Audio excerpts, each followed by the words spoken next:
memakzulkan presiden tuh hanya wapresnya. Dulu kan satu paket gitu. Beda dengan Filipina, presiden dipilih terpisah dari wapres kan itu. Itu kata Pak Jokowi. Nah itu penjelasan itu salah. Tapi menurut saya Pak Jokowi bukan tidak tahu bahwa itu salah. Ya. Itu adalah menurut saya semacam ancaman terselubung. Ya.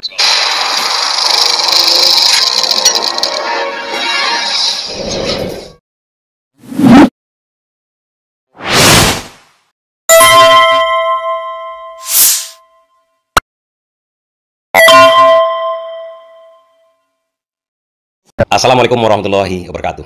Ini menjelaskan kepada kita kenapa usulan pemakzulan Gibran dari Purnawirawan, kemudian masalah ijazah palsunya Jokowi bertele-tele, kemudian tidak diperiksanya Bobi Nasution oleh KPK yang ditangkap tangan kanan Bobi Nasution sendiri, karena menurut pengamat tidak mungkin Bobi tidak terlibat di situ. Dan Mahfud MD juga sebelum-sebelumnya kan mengatakan bahwasanya begitu ada kasus yang dibongkar yang mengarah ke geng Solo, Prabowo ketakutan, mandek, kan itu yang dikatakan oleh Mahfud MD. Dan ini dijelaskannya secara kontan-kontan waktu ditanya pada waktu podcast tersebut, kenapa usulan pemakzulan Gibran itu mandek di DPR.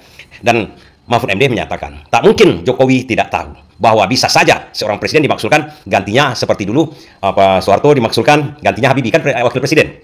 Artinya Jokowi secara langsung ataupun secara diplomasi mengatakan, kalau Gibran kamu setujui Prabowo untuk dimakzulkan, kau yang akan kumakzulkan lebih dulu.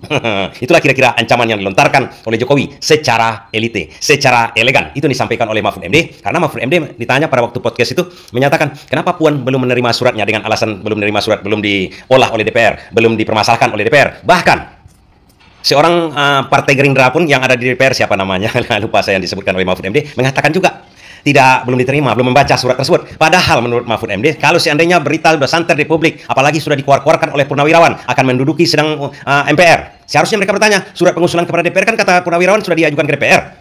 Seharusnya ketua DPR menanyakan kepada sekretaris DPR. Tidak mungkin belum dibaca orang itu. Mereka hanya beralasan seperti itu saja ke publik, karena kode-kode dari Prabowo belum ada persetujuan dari Prabowo. Bahkan Prabowo menghalangi. Kenapa Prabowo menghalangi? Kata Mahfud MD, Prabowo takut kepada Jokowi.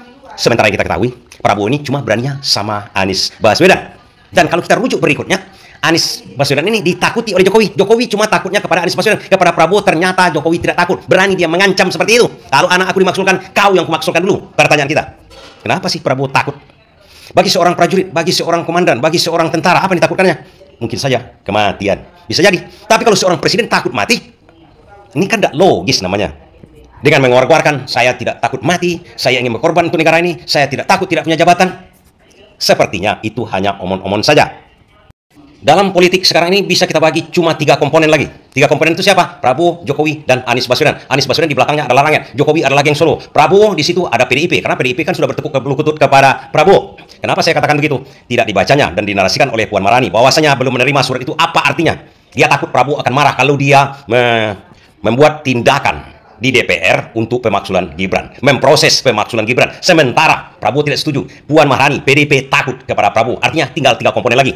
Mari kita teliti siapa yang takut, siapa yang berani. Prabowo berani kepada Anies Baswedan. Kita lihat di debat capresnya, berani sekali. Anies Baswedan tidak takut kepada Jokowi, tidak takut kepada Prabowo. Itu sudah pasti. Ketakutan Anies Baswedan hanya satu, berbuat kesalahan. Sementara Prabowo takut kepada Jokowi. Kepada Jokowi, itu dulu analisa kita. Nampak sekarang kan? Kalau Jokowi, siapa yang paling ditakutinya di Indonesia ini? Siapa yang dijegalnya selama ini? Siapa yang dibuatnya tidak muncul ke publik? Anies Baswedan. Artinya Jokowi takut Anies ini naik, Anies ini diberi jabatan, Anies ini diberi peranan. Dan sekarang kita berikan langkah terbaik, solusi kepada Prabowo. Bagaimana cara solusinya? Kalau memang takut Prabowo kepada Jokowi, takut itu adalah memalukan bagi seorang presiden, takut dia sama Jokowi, siapa cari orang yang ditakuti oleh Jokowi, yang tak takut sama Jokowi? Seluruh Indonesia ini sepertinya takut semuanya kepada Jokowi, kecuali satu orang, Anies Baswedan. Makanya kalau ingin memakzulkan Gibran, kalau mau menangkap Bobi Nasution, kalau mau memperkarakan pagar laut, jalan satu-satunya Prabowo harus memberi peranan kepada Anies Baswedan. Kalau tidak, Prabowo akan ditenggelamkan oleh Jokowi. Mau tidak mau. Kalau merajalela seperti Bobi, atau seperti Tito yang tiba-tiba memberikan 4 pulau kepada Aceh, kepada Sumatera Utara, atau seperti pagar laut yang tak tuntas-tuntas sampai sekarang, atau seperti korupsi di Pertamina yang tak tuntas-tuntas sampai sekarang. Kalau mau Prabowo dibenamkan oleh Jokowi, jangan angkat Anies Baswedan berperan apapun. Biarkan Anies Baswedan di luar untuk menggantikan Prabowo nanti setelah dihabisi oleh Jokowi. Tapi kalau seandainya Prabowo ingin memang melaksanakan cita-cita rakyat, beri peranan kepada Anies Baswedan. Itu sepertinya yang disiratkan oleh Mahfud MD di belakang kata-katanya tadi. Terima kasih.